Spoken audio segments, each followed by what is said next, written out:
अधिवेशनामध्ये सरकारने कर्जमाफीची घोषणा केली। अजूनपर्यंत कर्जमाफी झालेली नाही।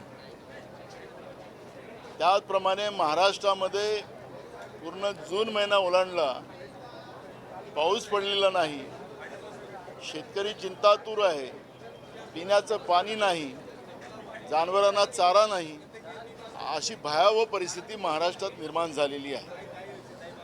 मी आज विधानसभेमध्ये तो मुद्दा उपस्थित केला।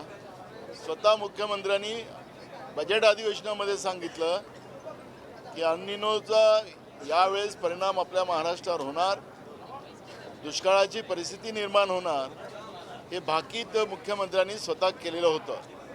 त्याचाच आधार घेऊन मी विधानसभेत तेच सांगत होतो की मग तुम्ही जे तलाव होते, डॅम होतं, नद्या होत्या, छोटे नाले होते, त्यांना वेळेवर पाणी थांबवलं असतं आणि ते पाणी आता भरलं असतं तर पिण्याच्या पाण्याचा महत्त्वपूर्ण प्रश्न आपल्याला सोडवता आला असता।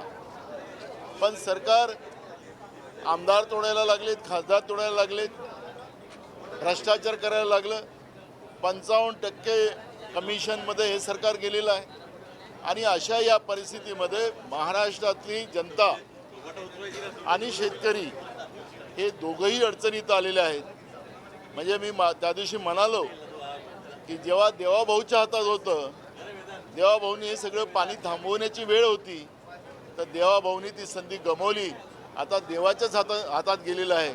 अशी परिस्थिती आता निर्माण झालेली आहे। विधानसभेत जेव्हा भूमिका मांडली, सरकारच याच्यावर चर्चा करायला तयार नाही आणि अशा पद्धतीचं या पद्धतीचं निर्दयी सरकार हे महाराष्ट्राने पहिल्यांदा पाहिलेलं आहे।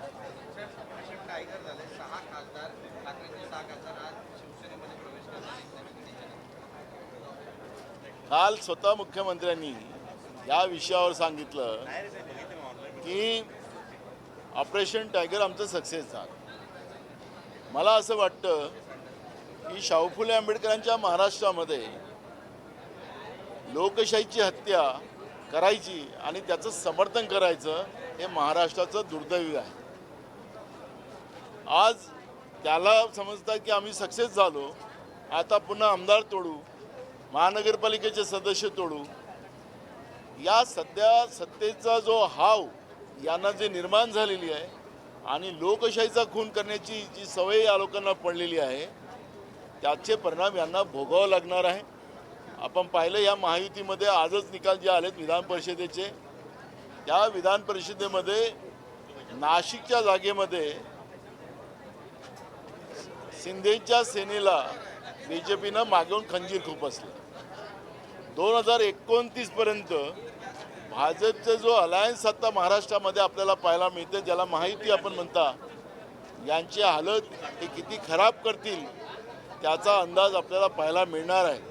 साताऱ्याचं एक पहिलं उदाहरण आपण पाहिलं, पोलिसांच्या मदतीनं 2 जिल्हा परिषद सदस्य घेऊन पळाले आणि आजचा नाशिकचा निकाल हा महायुतीतील 2 ज्या पार्ट्या आहेत, शिवसेना शिंदे आणि राष्ट्रवादी अजित पवार गट, या दोघांना उद्याचे परिणाम काय भोगावे लागतील त्याचे हे पाऊलखुणा त्यांनी ओळखल्या पाहिजेत, एवढंच आम्ही या ठिकाणी सांगू शकतो।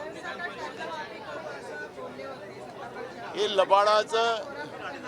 लबाडांचं जेवण आहे, हे जेवल्याशिवाय पूर्ण होणार नाही आणि फडणवीस मुख्यमंत्री राज्याचे हे असंच घोषणा देऊ देऊ आपला वेळ पास करतील।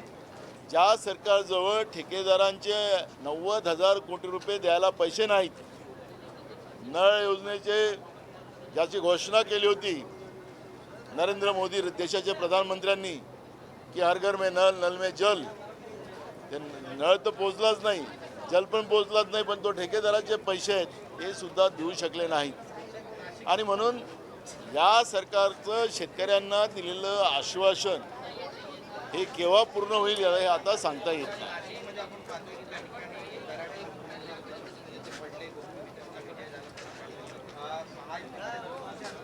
मी सांगितलं मगाशी की या 2029 पर्यंत 2 घटना झाल्या शिंदे सेनेबरोबर। एक साताऱ्यामध्ये झाली, त्यांचा बहुमत असतो. त्यांचे 2 जिल्हा परिषद सदस्य घेऊन BJP पळाली पोलिसांच्या मदतीनं.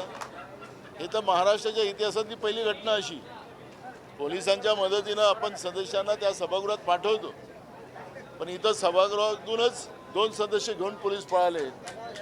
आणि त्याचप्रमाणे आज नाशिकमध्ये झालेली घटना आणि त्या घटनेमुळे आपल्याला 2 गोष्टी लक्षात येतात या ठिकाणी की BJP सोबत जे 2 गट आज सत्तेमध्ये आहे ते 2029 पर्यंत त्यांचे हाल काय होतील हे आता त्याचं सांगता येणार नाही. पण जे काही पाऊल खुणा आता आम्हाला दिसतात आहेत त्या या दोन्ही गटाला, दोन्ही पक्षाला हे घातक ठरणार आहे. BJPचं धोरण हे मी या ठिकाणी सांगितलं.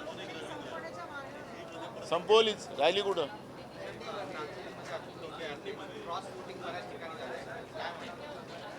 भंडारा गोंदियातही क्रॉस वोटिंग झाली. इथं BJPची मतं फुटलीत, सांगलीमध्ये BJPची मतं फुटलीत.